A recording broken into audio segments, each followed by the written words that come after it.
Restoring mental health is not just about balancing neurotransmitters using medication or nutrients.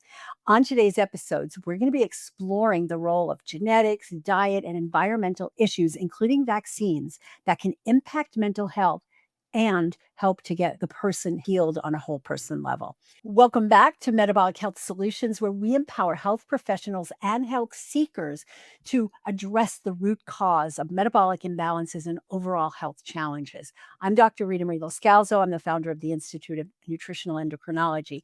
And I'm super excited today to be talking about a topic that is going to impact all of our lives.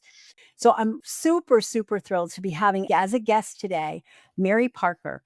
She's an integrative mental health professional. She owns the Infinite Potential Counseling Clinic. It's located in Round Rock in Austin and Dripping Springs. At Infinite Potential, she's helping families to identify genetic, diet, and environmental issues that can impact mental health. Not your typical approach to, hey, my kid's having problems, my kid's depressed, my kid's anxious, my kid has ADD. Here's your pill. It's more healing the whole person. And she has some very creative and very effective techniques that she's going to share with all of us. She's also the president of Texas Cure, which is a nonprofit organization working with families who are impacted by criminal justice system. So her role is to help foster and grow relationships for children and families who feel alone, and when a parent or a veteran in their lives is incarcerated. So this is like this give back, right? She does a lot of community give back, and she's very dedicated. I'm so impressed with her dedication to help people to get well from the inside out and as a whole body. So welcome, welcome, welcome, Mary. I'm so excited to have you here. Thank you. I'm excited to be here. And thank you, Priya. And we're neighbors, although we're not in the same room right now. We're not too far apart from each other, maybe like a 45-minute drive apart. Someday I want to make it to your clinic and see all the novel things that you're doing there. So I wanted to start with, like, how did you even become interested in mental health, let alone an integrative approach to mental health? So my story really starts probably 18 years ago now, a little bit over that. At the time, I was actually working as a wedding planner. My initial degrees were hotel restaurant management, travel and tourism, and culinary arts. And I had a beautiful little boy. He was 18 months old. We walked into his checkup for his 18-month, well check visit.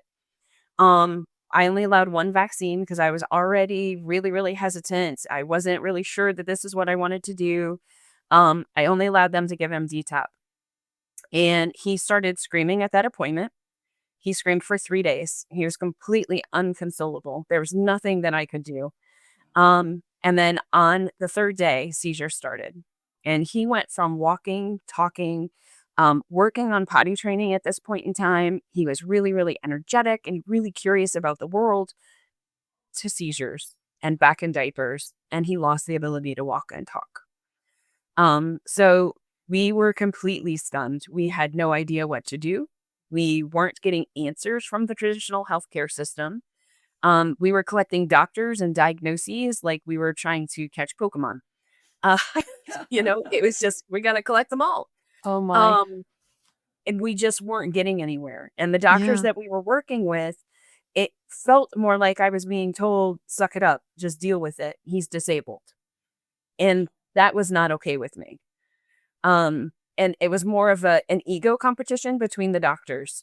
I'm driving back and forth from the hospitals in Boston to Yale New Haven Hospital to hospitals in New York to figure out what do we do and how do we fix this. Yeah. And they were doing nothing.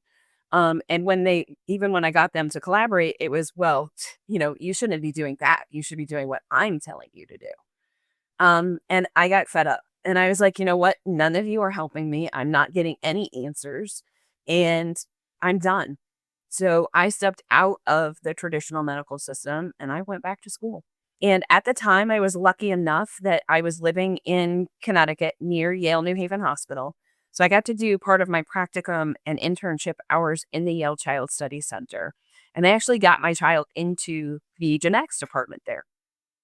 And we did an entire genetic panel because he was reacting to every single medication that they tried. And I'm not talking small reactions.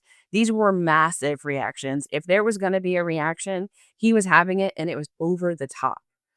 Um, every single medication. And I was at the point of I didn't want any more meds, that they weren't fixing anything. You know, things were just getting worse and worse. So they came back and they gave me this entire genetic profile and they laid everything out. And he came back, he had alterations on MTHFR on both SNPs. He had COMT. He had issues with VDR on all of the SNPs. He had issues with MTRR, MAO, DAO. Like you go down the list, this poor kid had over 30 different SNPs that were not functioning the way that they were supposed to. And the regular doctors didn't believe any of it and didn't want to support any of that. So I ended up diving into the functional world because that was where the answers were coming from. I had this genetic report, the functional doctors understood it, and they were able to explain to me what was happening inside of his body. So we discovered that with his MTHFR, he was not methylating, and it looked like it was around 90% that he was not methylating. So essentially, he'd eat, but he wasn't getting any nutrients from his food. And the reason he was having the overreactions to every single medication that we tried was because he wasn't detoxing.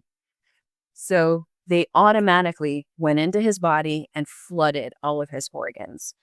And they turned into aggressive behavior, anger, ADHD looking behavior.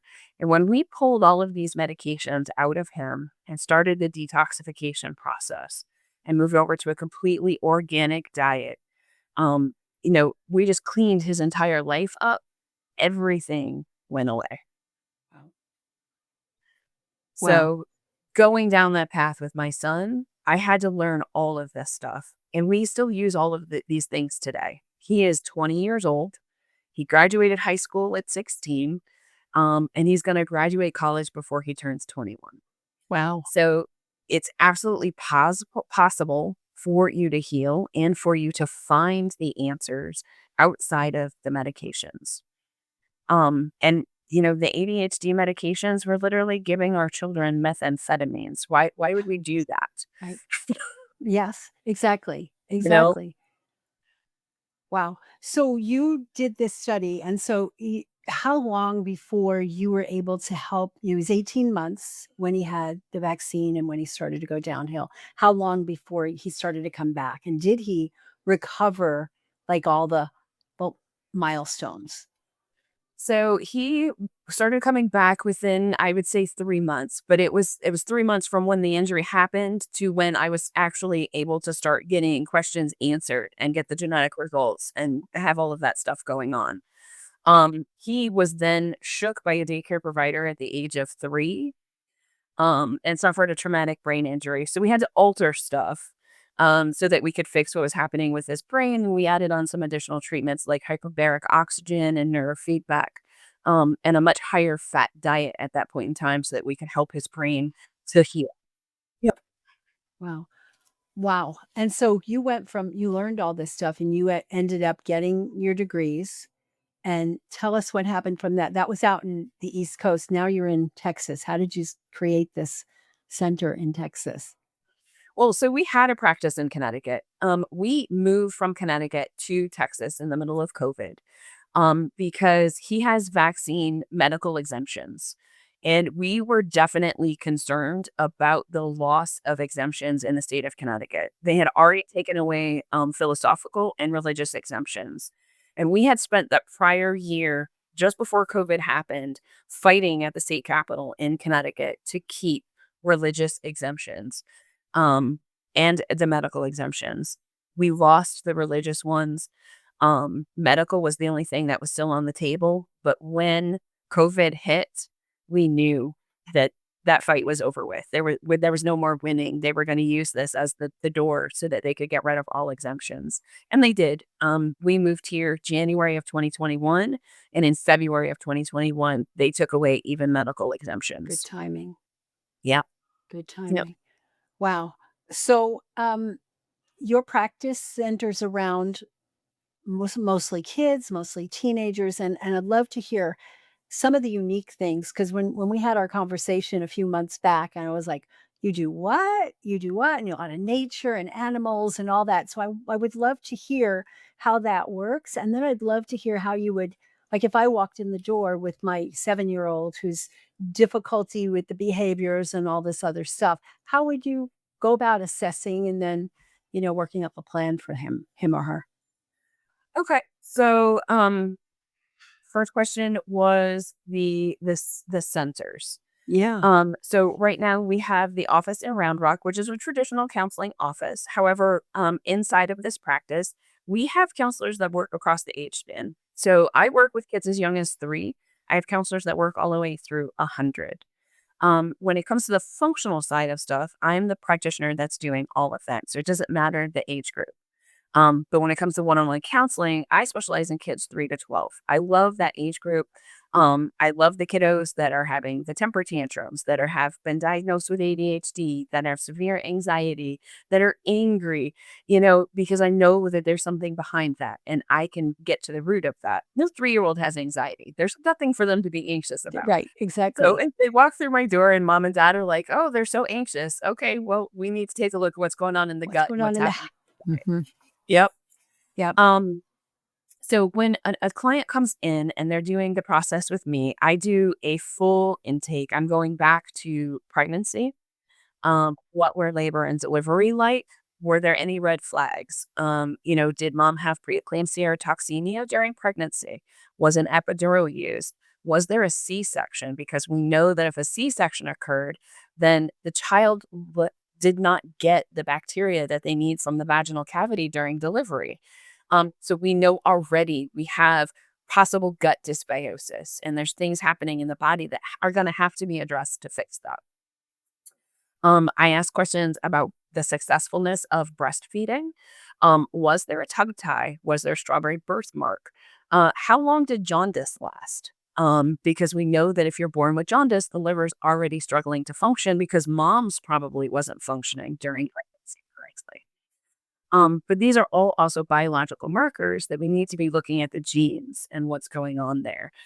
Because we know the tongue tie, the strawberry birthmark, those are both signs of MTHFR. And the liver and jaundice are also tend to be an indicator of an MTHFR issue. Whether mom has it and pass it to the infant, that we don't know until we do the testing. We talk about the entire family health history. I go back to great grandparents and then out to cousins, nieces, and nephews. Wow. So this is Because thorough, and that's yes, not generally done in most mental health, but counseling practices, right? not at all. Not at all. No, but we know that if there's a biological marker, it's going out through the generations. And it's really, just because you have the gene, it doesn't mean that you have dysfunction. It means you Right. have the likelihood of dysfunction. Right. But if there's family members that have dysfunction and you're surrounded by them, it's likely you also are suffering from this dysfunction. So, we gather all of that information and then I ask for a week of food. What are you eating every single day?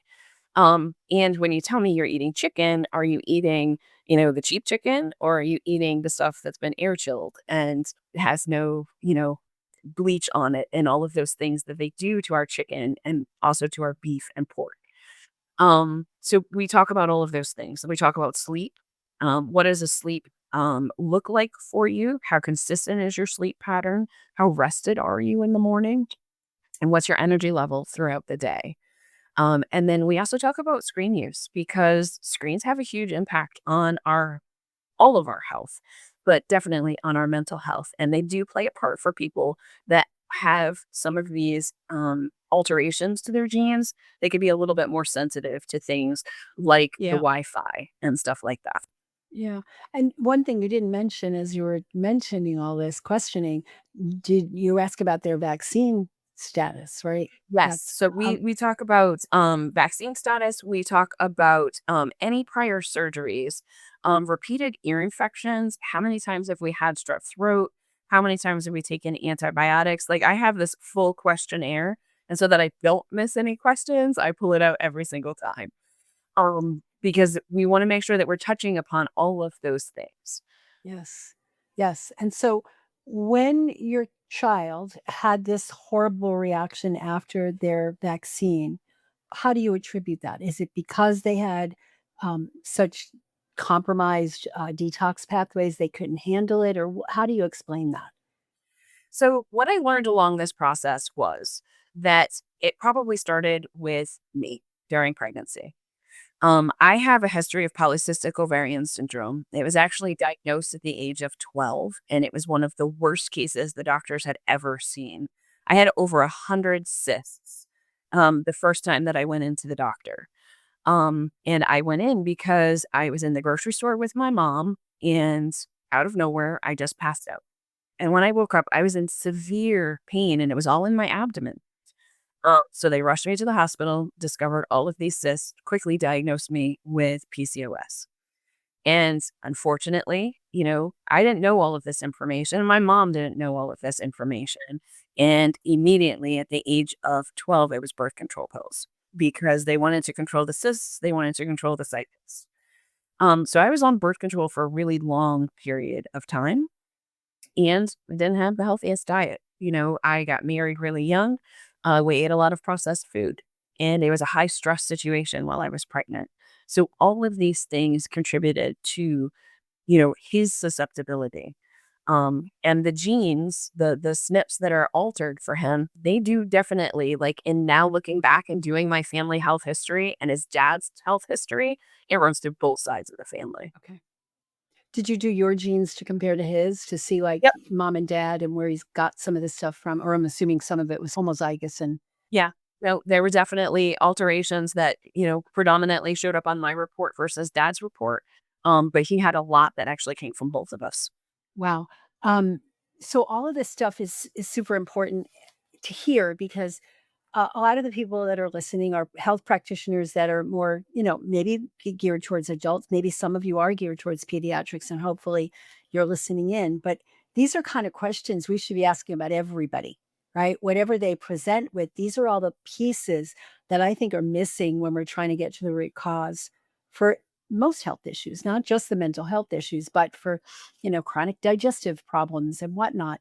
But a lot of times, it's not thought about in the mental health community, right? We think it's depression, it's anxiety, it's what neurotransmitter is out of balance and how are we going to put it back in balance with which medication, or if you're more functional or holistic, which nutrients or herbs or amino acids or whatever. What I'm hearing from you is it's not that simple. It's a No. matter of that because that's not really getting to the root cause, right? You're just fixing a neurotransmitter imbalance. Why is that neurotransmitter imbalance? Not to say that a lot of these problems are not coming from neurotransmitter imbalance, but what's causing that and how Yeah. do you correct it? Well, very frequently, it all goes back to that MTHFR. So, if MTHFR is out of balance and our gene, code is a ladder, if we've got a gene down on the bottom of the ladder that's not working correctly, well, how is that affecting every gene and every single enzyme above it that's relying on that specific enzyme that's not being created? Right. So, methylation is a huge part of the It picture. is. And it has a direct impact on MAO, which determines how you're using your neurotransmitters Mm. and then also how we're creating them. So we need to understand that picture. We have to have the entire, you know, blueprint, as it were, for the individual. And we can't treat mental health on an island because mental health is tied to physical health. We've Yeah. got to be looking at it like it's the whole planet. Absolutely, absolutely. And do you have a particular genetic testing company that you use or to a report that you find to be where everybody's in this state now with 23andMe going under and all there's just so much out there and there's a lot of companies popping up as a result and what's good and Yeah. what's not good. So the one that I use that I really, really like, because it's affordable, and that's a big part of this. There's Hmm. so many gene tests out there, but sometimes the price tag is so big that the typical family can't afford it. Yeah. So MaxGen has a panel that's called the Works, and it does your entire methylation protocols. It looks at MAO, DAO. It says what sleep pattern is the best for you. Should you be fasting or should you not be fasting? What type of learner are you? Should you be avoiding caffeine? And if so, after what time? How likely is it that you are going to be able to stop smoking if you start? What type of exercise is the best for you? What diet? Like, it's a really great report with all of the information that it gives you. It also comes back and it says you could use these vitamins and these supplements to support this stuff, but you could also be using these food sources to support this stuff. And I really think that, we have to go to food first. And if we can use first food to heal, then that's what we should be doing. I literally have some clients that I'm working with, their report comes back and eggs are the thing that they need the most because every single one of the SNPs that they have says, well, we can use eggs. So we're going to use eggs every single day. It's one of our superfoods. Let's make sure we're adding on eggs to our meals and getting those for breakfast. Add them in for dinner where we can, use them for dinner, whatever it is that they have to do. Well, and so you use this test, and are there other functional tests or regular conventional lab tests that you use on a regular basis to help to assess this person? So it's really dependent on the individual and what the concerns are when they come in. And the functional tests are also often driven by what does that report come back and say? Because it also talks about like, do you process your hormones correctly? And if it comes back and it's telling me somebody's not processing hormones correctly, well, I'm going to be adding on a hormone panel. I need to know what's going on inside of What's the body. Mhm. Are some of these symptoms actually because your hormones are out of balance? Right. But I also work with a lot of kids that present with PANS and PANDAS. So, I may be doing a stool test for a GI map to see how much strep do we have in the gut. Do we have staph in the gut? That showed up quite a few times for clients that I've worked with. But also molds, parasites, all of those things. People don't look at parasites for mental health, but the reality is there are so many mental health symptoms that are actually being caused by Wow. parasites. Wow. Wow, so your approach is thorough, and I wanna go back to what intrigued me when we first spoke was the animals and the nature, and, one of your sites, I don't think the Round Rock, it sounded more like it was the Dripping Springs one, where you have, farm animals, and tell us more about that and the therapeutic effect of that, of nature and animals. Sure. So we know that nature has energy. And one of our best things that we can do for ourselves, and I make sure that I do it every day, is grounding, making sure that my feet touch the earth. Putting us in an environment where we're surrounded by trees and we're surrounded by animals, it totally changes the energy level Mm. with the way that we're working. And people walk in and they immediately just calm down, because it is a different environment. It doesn't feel as clinical. And when kids are struggling, sometimes they're not so comfortable talking or interacting with an adult, but they're happy to talk to a chicken or a cow or goat or a dog or even Nice. a horse. Our facility doesn't have horses, but I love therapeutic horseback riding. I feel that horses have such a huge therapeutic effect. And I do have a dog that comes to the office with us. So, animals have a huge impact on calming our nervous system and just providing us support. And sometimes we don't even realize that we need it. I actually love my dog because when a family walks into the room, I know who I need to be actually addressing and figuring out what's going on.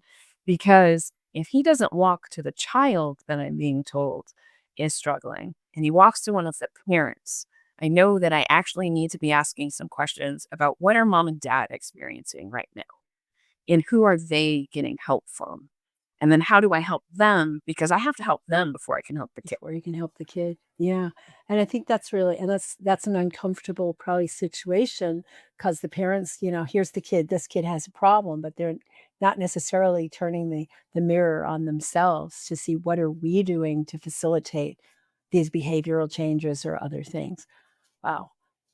So I bring my kid in. He's 7 years old. He's having trouble in school. They suggest we put him on Ritalin. He has explosive outbursts. I don't want to put him on Ritalin. I come to you because I heard you're great at helping people to not go on Ritalin, but also to get the results. Where do you start? And this will help our practitioners as they're listening with, the steps that we can incorporate when we're dealing Absolutely. with this.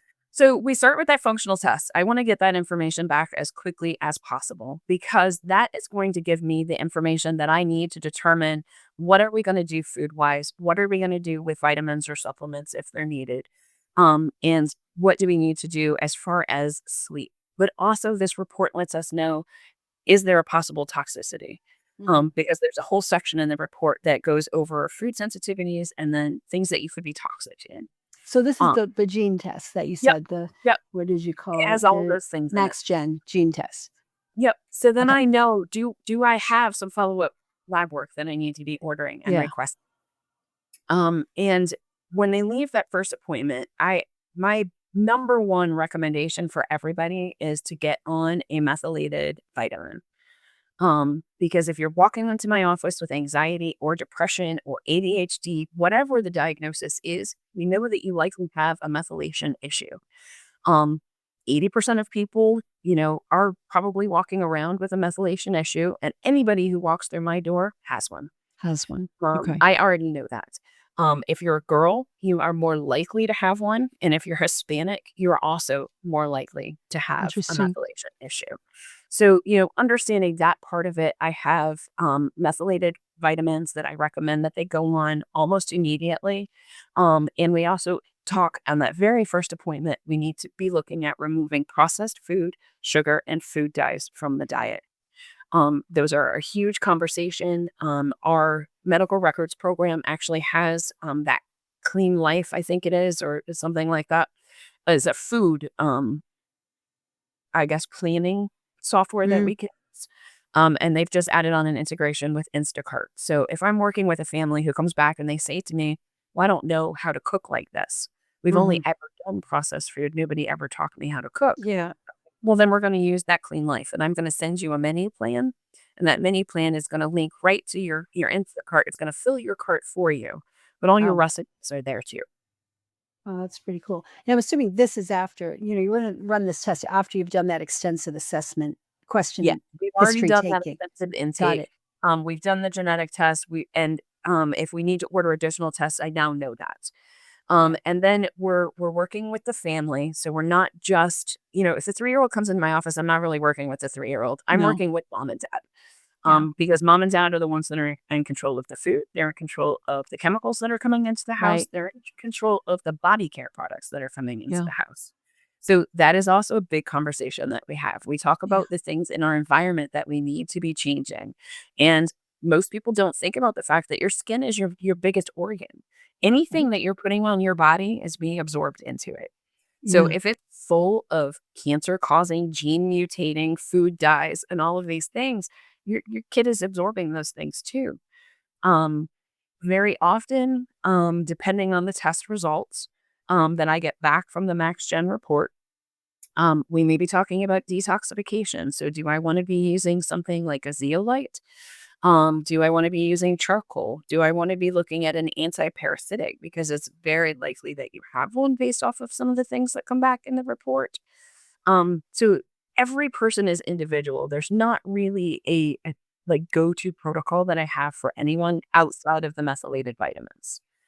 So Um, let me ask you something about the methylated vitamins because sure. I are you not concerned with some of the interact like there's people like with a COMT variant or homozygous COMT that would not do well on methylated vitamin, but you wait till after the report comes back before recommending the methylated For vitamins. most people, if I have somebody that's really, really in critical shape, like when they walk in, then I'm gonna recommend it right there with the caution that if anxiety Mhm. increases, your heart is racing, or we are having sleep issues, I want you to stop it immediately, Got it. hyperhydrate, and flush it out. Got it. Yeah. Yeah. That makes sense. That you're supporting them, but you're giving them all the cautions and caveats and Yes. go low and slow and that kind of stuff. Yep.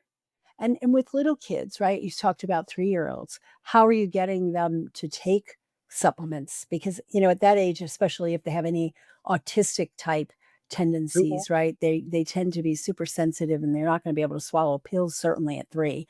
So how are you getting this stuff into them and how are you getting the diet changes to be Yeah, the accepted? diet chambers are the hardest part. Yeah. So with getting methylated vitamins into them, I will go first with a liquid. Yeah. if I can get that. If that absolutely is not an option because of taste, then I don't like gummy vitamins, but in those situations, I would recommend using a gummy vitamin because it's the only Yeah. way we can get it in. Yeah. Because once we start adjusting everything, their diet is going to start shifting on its own. Mhm. They're going to start craving those things that they're missing and that their body Mm. needs because as human beings, we do.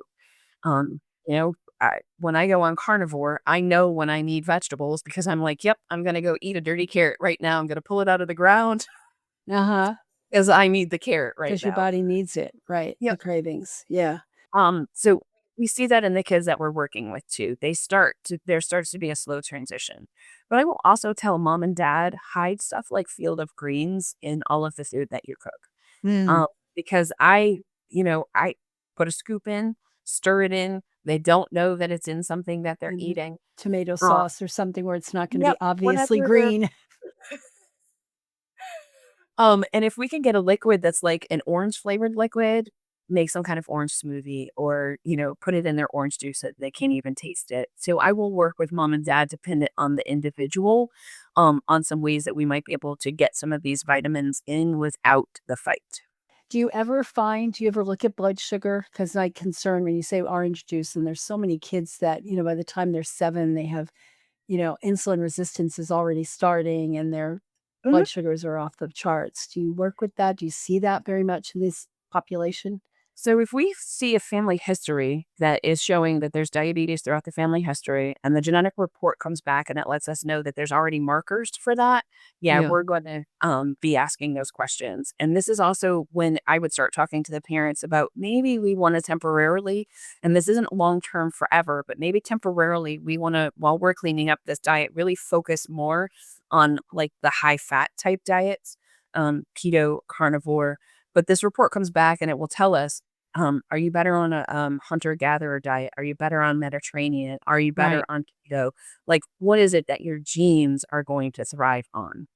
Yeah. Um, but a lot of these families, it is carb heavy, it's very sugar heavy.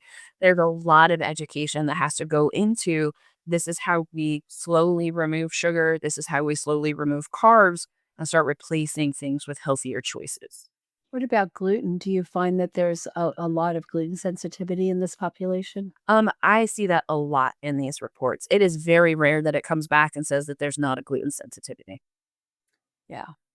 Is that I would imagine, I know in my population, it's the one of the hardest things to get people off of. It is. And then at the same time, when you explain why they're actually sensitive to it, and that this isn't necessarily the wheat grain itself, because I have full blown celiacs, but I can go to Europe and I can eat pasta and bread and I don't have any problems. When I Wow. come back to the United States, however, we have Roundup on all of our wheat. And they've altered the wheat germ so that it's no longer the same wheat germ. And it actually contains the pesticide inside of the germ itself. So you can't Mm. wash it out. There's no cleaning at Mhm. all. So families are a little bit more willing to listen when we're talking about the fact that this isn't just about wheat. This is about the poison that's on and in the wheat Mm. that your child is responding to. All right. Any last tips, tricks, things you wanna share with us that we can support the wonderful work you're doing in working with this population, but to help when we have folks coming in who aren't necessarily aware of the mental issues or even they are, because like, face it, everybody's anxious and depressed these days. It's, like, Oh, yeah. crazy, right? Yeah. So, anything else you wanna share about we could incorporate into our practices as well? So I really just pay attention, when you are doing functional work with clients, always making sure that we're going after those gene stems, what's hiding in the background so that we can understand the methylation pathways, the detox pathways, and then how we're processing and using our neurotransmitters. The neurotransmitter thing, there's studies coming out right now that say we really don't understand that even a little bit. And everything we thought is completely wrong. So I'm not really sure Wow. how, to use all of that information right now outside of if you're not able to uptake your neurotransmitters, then they're not doing a whole lot of good for you. We've got to Right, support that. Um, right. so your physical health and your mental health, they're one and the same. The same thing. Mhm. Yes. So for those of you listening in, so how do people find out more? Do you have a website? Do you have a, oh, well, you have a chapter in a book. Tell us about that. Okay, so the book is called Pieces to Purpose, and it is about women who have taken a challenging moment in their life and turned it into their Mm, purpose. And is definitely, the story of my life and how I came to do the work that I'm doing. yeah. In Yeah. healing my child, I found what it is that I want to do to help heal the world. Great. So that was pretty amazing for me. Awesome. Yes, so we have a website. It's infinitepotentialinctx.com, and you can find us on social media. We are on Facebook, Instagram, Twitter, Rumble. We have started a YouTube channel. Yes.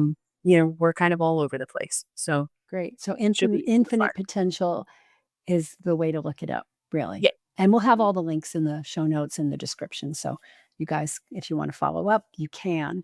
And I thank you so much. We've been talking to Mary Parker, and she's been giving us great information about how we can't separate. We can't separate the mental health from the physical health. And we have to address the physical health to impact the mental health. It just can't, you can't do it any other way. And we talk a lot about root causes and all, and we can't just, yeah, neurotransmitters are going to be out of balance when people are expressing certain mental health kind of conditions. But is that really the root?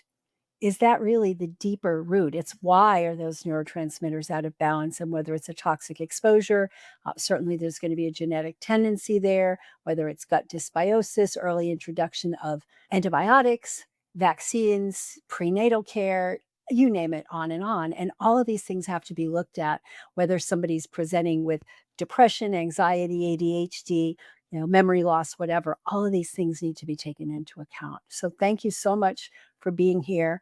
For more information about metabolic health and insulin resistance, click on this video over here.